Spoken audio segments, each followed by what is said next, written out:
is a little bit weird for me, and I'm gonna speak from a personal point of view.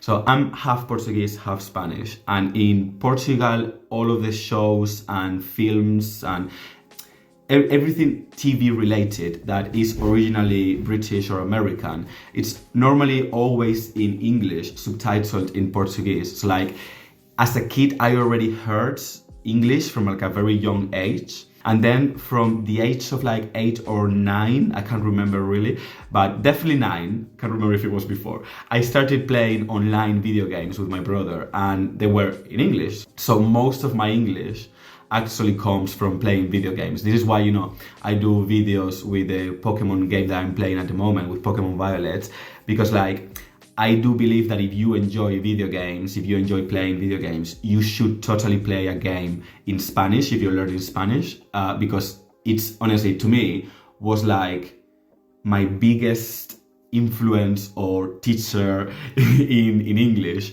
was this game that I used to play, and I still play sometimes, called Maple Story. So like, it started in 2004, 2005. So yeah, I was 9, and like that game, honestly, it just taught so much English. Like in school, I did learn some grammar, obviously, because with the game, I didn't learn grammar.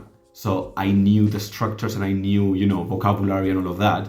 So like, obviously going to school and doing English in school taught me, you know, the structures that I knew how to say them, or the vocabulary that I knew. It just like kind of linked everything better in my brain. So obviously like in school, it was just like, mainly focusing on the grammar, so I understood the things that I was saying, and I understood the different English structures. But like, as I said, most of my English, honestly, just comes from gaming and just listening and watching shows in English, because like, that's honestly, for me personally, that's the best way of learning a language.